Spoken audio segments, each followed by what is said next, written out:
شیخ شہاب الدین سہروردی رحمۃ اللہ تعالی علیہ، آپ اپنے وقت کے بہت بڑے صوفی بزرگ ہیں،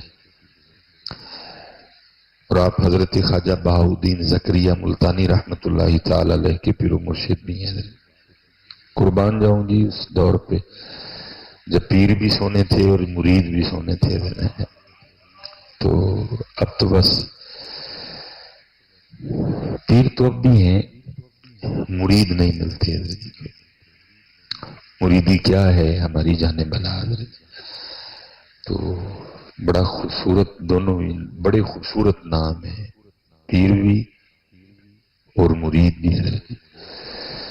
شیخ شہاب الدین سہروردی رحمۃ اللہ تعالی علیہ فرماتے ہیں جب اللہ کسی سے دوستی کا ارادہ رکھتا ہے نا تو پھر اس پہ اپنے ذکر کے دروازے کھول دیتا ہے۔ جب اللہ کسی سے دوستی کا ارادہ رکھتا ہے تو پھر اللہ اس پہ اپنے ذکر کے دروازے کھول دیتا ہے، پھر اس کی زبان پہ اپنا ذکر جاری کرتا ہے، اپنے ذکر کو اس کے لیے آسان کر دیتا ہے، اس کو اپنے ذکر میں لذت عطا کر دیتا ہے۔ دیکھیں جب لذت ہی نہیں آئے گی تو پھر کون کر، اللہ پھر اس کے لیے نا اپنے ذکر کے دروازے کھولتا ہے۔ اللہ حضرت جی ہمارے یہاں مزاج بالکل الٹ ہے، ہم سمجھتے ہیں پیسے وابائی ہیں، اب بڑا اللہ کا فضل ہے، گھر جی بڑا اللہ کا فضل ہے، کاروبار ٹھیک چل رہا ہے، ہم کہتے ہیں نہیں، اللہ کا فضل اسی پہ ہے جس کو اللہ اور اللہ کے رسول کے ذکر کی توفیق ہے حضرت۔ یہ تو فضل نہیں ہے حضرت، یہ تو فرعون کے پاس بھی بڑا تھا حضرت، یہ تو نمرود کے پاس بھی بڑے تھے حضرت، یہ تو حامان کے پاس بھی بڑے تھے، یہ تو شداد کے پاس بھی بڑے تھے، تو کیا پھر ان پہ بھی اللہ کا فضل تھا حضرت؟ نہیں، اللہ کا فضل اس پہ ہے جس کو 5 وقت نماز کی توفیق ہے حضرت، اللہ کا فضل اس پہ ہے جس کو ذکر اور درود کی توفیق ہے حضرت۔ اسی لیے تو یہ تو ہے نا پیر صاحب، اب ذرا مرید کی بھی سن لو، حضرت بہاؤالدین زکریا ملتانی لکھا جب حضرت کا وصال ہو گیا نا تو وصال کے بعد کسی نے خواب میں آپ کی زیارت کی، کرم ہوا کسی پہ، تو وہ شخص نا خواب ہی میں حضرت سے سوال کرتا ہے حضرت کیا بنی،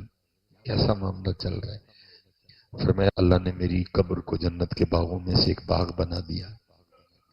اس نے باقاعدہ آپ کو دیکھا کہ حضرت نا وہ جنتی تخت پہ، قبر جنت کا باغ بنے، جنتی تخت پہ بیٹھے ہیں، اس نے سب کچھ دیکھ کے حضرت آپ نے فرمایا اللہ نے بخش دیا، قبر کو جنت کے باغوں میں سے باغ بنا دیا،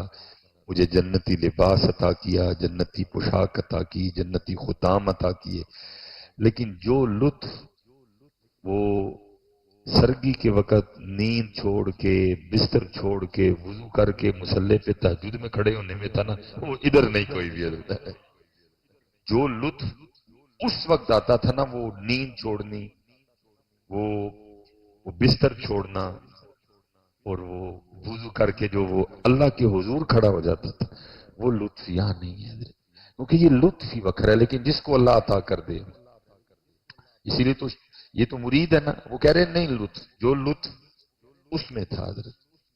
اس میں وہ لطف نہیں، اسی لیے تو پھر پیر کیا فرماتے اللہ جس سے دوستی کا ارادہ رکھتا ہے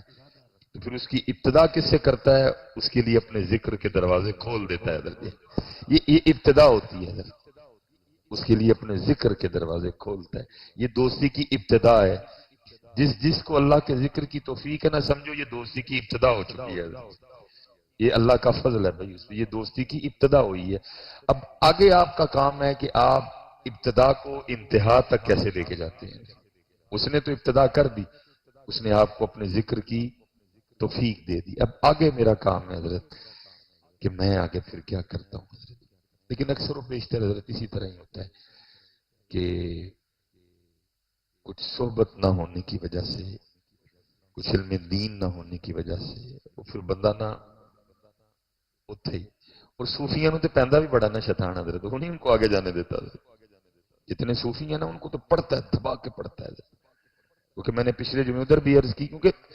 بھائی چور نے تو ادھر ہی آنا نا جدھر کچھ ہے، اب جدھر ہے ہی کچھ نہیں تو اس نے کیا کرنے جانا ہے ادھر ادھر،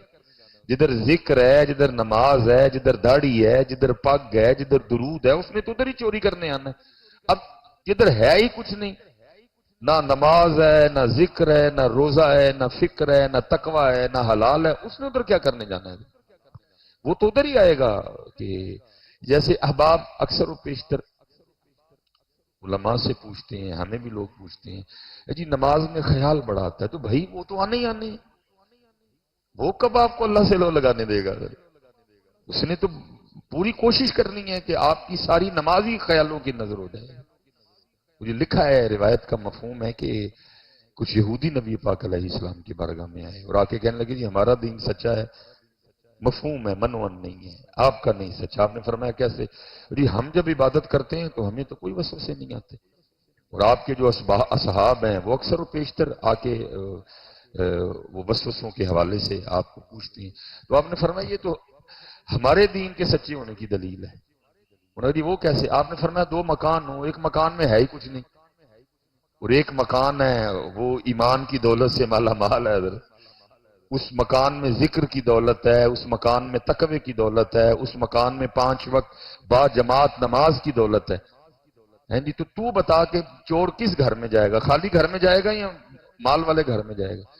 وہ آگے سے کہنے لگے جی ظاہر ہے جس گھر میں مال ہے چور تو ادھر ہی جائے گا۔ تو آپ نے فرمایا ادھر بھی اسی طرح ہے، تم سے تو وہ بری ہے، تمہارے پاس تو ہے ہی کچھ نہیں،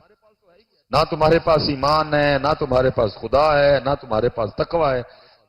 یہ سارا کچھ تو میرے اصحاب کے پاس ہے، اس لیے وہ ادھر آ کے زور لگاتا ہے۔ اس نے پورا زور مارنا ہے، ضرور مارتا ہے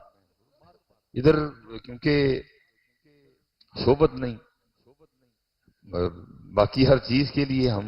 استاد ڈھونڈتے ہیں، انگلش سیکھنی ہو تو استاد، ڈرائیونگ سیکھنی ہو تو استاد، فزکس سیکھنی ہو تو استاد، میتھ سیکھنی ہو تو استاد۔ اتنے نہیں استاد چاہیے، یہ تو سب سے اوکھا سبجیکٹ ہے حضرت۔